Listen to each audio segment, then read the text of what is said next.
1950లో చైనాలో కమ్యూనిస్ట్ యొక్క పాలన జరుగుతున్న సమయంలో క్రైస్తవ మతంపై అనేకమైనటువంటి ఆంక్షలు, అణచివేత, దాడులు జరిగేటటువంటిది. ఆ సమయంలో మిషనరీలను దేశం నుండి బహిష్కరించేవారు, వెళ్ళగొట్టేటటువంటి వారు, హింసించేటటువంటి వారు, చర్చిలను మూసివేసేవారు, తగలబెట్టేవారు, నాశనం చేసేటటువంటి వారు.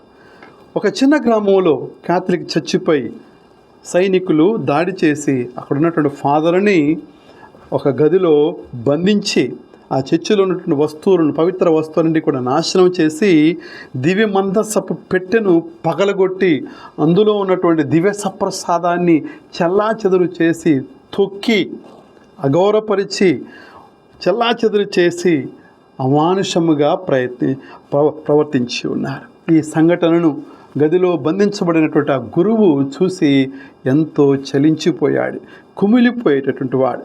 అయితే అదే గ్రామంలో ఒక చిన్నారి, లిటిల్ లీ అనేటువంటి ఒక చిన్నారి పాప ఇదంతా కూడా గమనించింది.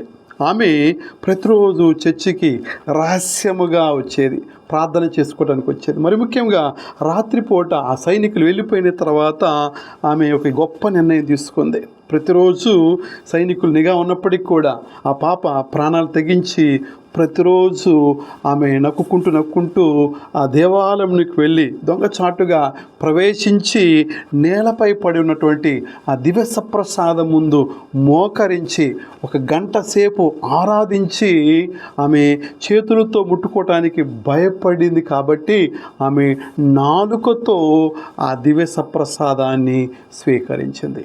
ఇదంతా ఆ బంధించబడినటువంటి ఆ గురువు ఆ ఒక కిటికీ గుండా ప్రతిరోజు చూస్తూ ఉన్నాడు. ఎంతగానో సంతోషాన్ని పొందుకుంటున్నాడు. ఒక పక్క దుఃఖం, ఒక పక్క బాధ, ఒక పక్క ఆయన ఆందోళన చెందుతూ ఉన్నాడు. ఈ బిడ్డ ఎప్పుడు దొరుకుతుందో, వారి యొక్క తుపాకీకి గుండ్లకు బలైపోతుందో అని చెప్పేసి ఆయన ఒక పక్క ఆవేదన చెందుతూ ఉన్నాడు. అలా పడిపోయినటువంటి అది దివ్య సప్రసాదము దాదాపు 32 దివ్య సప్రసాదాలు ఉన్నాయి. ఆ యొక్క ప్రతిరోజు ఆమె ఒక్కొక్కటిగా స్వీకరించేది. 1 గంట సేపు ఆ దివ్య సప్రసాదం ముందు మోకరించి తొక్కబడినటువంటి అగౌరవపరిచిన దివ్య సప్రసాదాన్ని ఆమె కన్నీటితో ప్రార్థన చేసి ఆ పాప నాలుకతో ఆ దివ్య సప్రసాదాన్ని స్వీకరించింది. 32వ రోజున ఆమె దివ్య సప్రసాదాన్ని స్వీకరించడానికి వచ్చినప్పుడు ఒక సైనికుడు గమనించాడు. వెంటనే తుపాకీకి ఆయన పనిపెట్టాడు.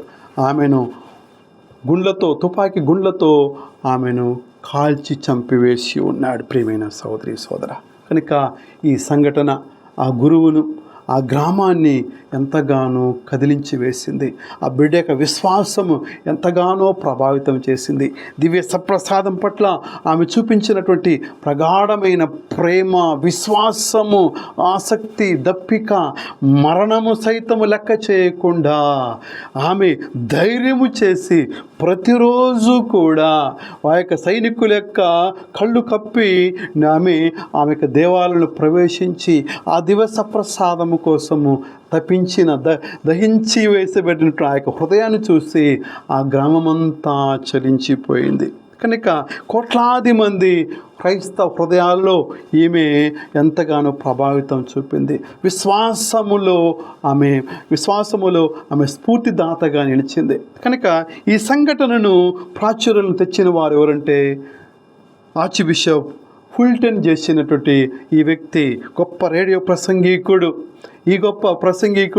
ఈ సువార్థికుడు, ఈ యొక్క ఆర్చ్ బిషప్ ఫుల్టన్ జేసన్ గారు ఈ గొప్ప సంఘటనను వెలుగులోకి తీసుకొచ్చాడు. ఎందుకంటే ఆయనే ఈ సంఘటన ద్వారా ఎంతగానో ప్రభావితుడయ్యాడు.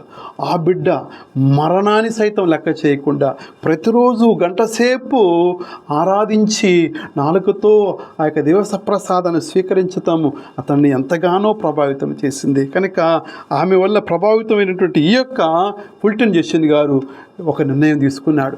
నేను ప్రతిరోజు 1 గంట సేపు దివ్య సప్రసాదం ముందు గడపాలని తీర్మానం చేసుకున్న ఈ బిడ్డ యొక్క స్ఫూర్తి వలన, ఈ బిడ్డ యొక్క ప్రేరేపణ వలన, ఈ బిడ్డ యొక్క జీవితాదర్శం ద్వారా నేను ఈ నిర్ణయం తీసుకున్నానని చెప్పేసి ఫుల్టన్ జేసన్ గారు సమాధానం ఇస్తున్నారు.